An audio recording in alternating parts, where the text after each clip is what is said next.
Putri Ara menarik napas panjang, namun darah tipis mengalir dari sudut bibirnya. Kekuatan inti tanah yang barusan ia paksa keluar mulai menarik balasan. Telapak kakinya terasa berat, seolah bumi menahannya agar tidak bergerak lagi. Raksa Mahadrona mengangkat kepalanya perlahan. Retakan di dadanya melebar, memuntahkan kabut hitam bercampur api kelam. Suaranya kini parau, seperti batu yang digesek ribuan bilah pedang.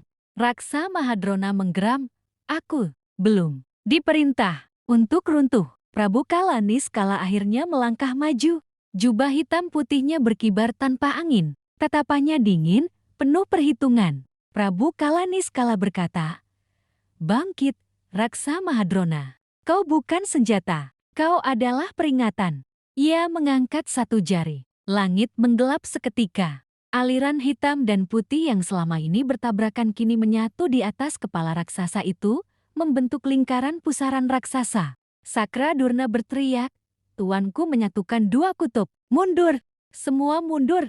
Gelombang tekanan menyapu medan perang. Banyak pendekar terlempar, rakyat Sinduwangi berlutut menahan napas. Bayu Angkara menghujamkan tombaknya ke tanah agar tidak terseret.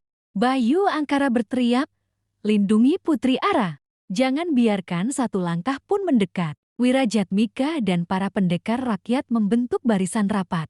Ada yang tangannya gemetar, ada yang sudah berdarah, tapi tak satu pun mundur. Narasi, ketakutan tidak hilang, tapi kesetiaan berdiri lebih dulu. Raksa Mahadrona bangkit sepenuhnya. Tubuhnya kini dilapisi urat cahaya hitam putih, membuat ukurannya semakin besar. Setiap langkahnya mencetak kawah baru. Putri Ara menutup mata sesaat. Di dalam kesadarannya, ia mendengar bisikan penjaga timur, suara tua dari hutan larangan.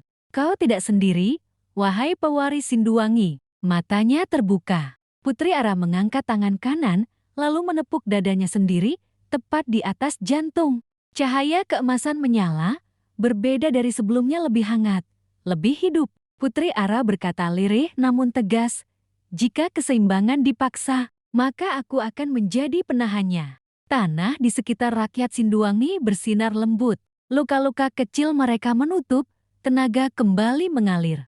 Sorak tertahan terdengar, bukan kegembiraan melainkan keyakinan. Raksa Mahadrona mengayunkan lengannya, pusaran energi menghantam maju seperti ombak kehancuran. Putri Ara melangkah satu langkah ke depan. Ia menancapkan telapak tangan ke udara kosong, dan dunia seakan berhenti setengah detik. Benturan cahaya dan kegelapan meledak tanpa suara. Gelombang tak kasat mata menyebar, merobek awan, mematahkan pohon, membuat gunung jauh bergetar. Saat cahaya mereda, terlihat Putri Ara masih berdiri, namun di belakangnya, bayangan besar mulai terbentuk. Bayangan itu bukan raksasa, bukan manusia, bukan pula makhluk hitam atau putih. Prabu Kalaniskala menyipitkan mata. "Jeti, itu yang kau bangunkan." Narasi penutup, ketika senjata gagal dan kekuatan runtuh, maka yang tersisa hanyalah rahasia lama yang seharusnya tidak pernah terbangun. Bayangan itu perlahan membuka mata. Bayangan itu melangkah keluar dari cahaya Putri Ara. Wujudnya tinggi, berlapis seperti pahatan tanah purba, dengan mata berkilau hijau keemasan. Setiap geraknya membuat tanah berdenyut pelan, seolah dunia mengenalinya. Bayu Angkara berbisik tertahan, "Itu bukan makhluk perang." Wirajatmika menelan ludah, "Itu penjaga sumpah." Prabu Kalaniskala tersenyum tipis, namun sorot matanya mengeras.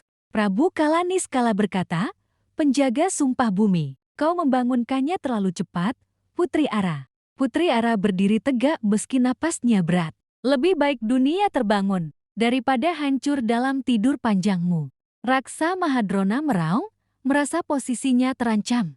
Raksasa itu menghantam tanah, memanggil jurusnya. Raksa Mahadrona mengaum, "Jurus retakan nirkala." Tanah terbelah dari kakinya, retakan hitam melesat menuju Putri Ara dan penjaga sumpah bumi. Panas dan dingin bercampur, mematikan apapun yang disentuhnya. Penjaga sumpah bumi melangkah maju. Ia menghentakkan tongkat batu yang entah sejak kapan ada di tangannya. Seketika retakan berhenti, membeku, lalu menutup kembali, seolah tak pernah ada. Sorak kecil pecah dari barisan rakyat Sinduwangi. Sakra Durna berteriak marah, "Tuanku!" Penjaga itu menyerap perintah tanah. Prabu Kalaniskala mengangkat kedua tangannya.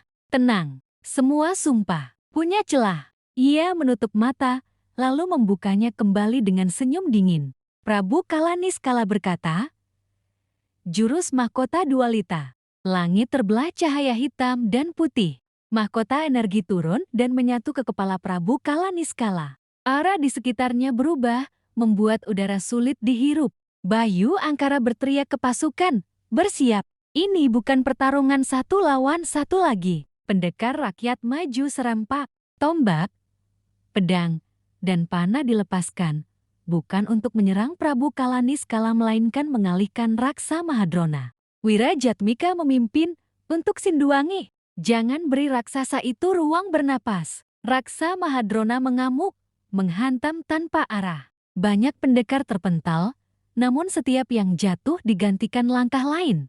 Narasi, mereka tahu bisa mati. Tapi mereka juga tahu jika hari ini mereka mundur, esok tidak akan ada tanah untuk dipijak. Putri Ara memejamkan mata, menyatukan napas dengan penjaga sumpah bumi. Putri Ara berbisik, "Ajari aku cara menahan dunia." Penjaga sumpah bumi menjawab, suaranya seperti gunung runtuh perlahan. "Bukan menahan. Kau harus berdiri bersamanya." Putri Ara membuka mata. Cahaya keemasan dan hijau menyatu di tubuhnya. Prabu Kalaniskala akhirnya melangkah maju, setiap jejaknya mengikis keseimbangan.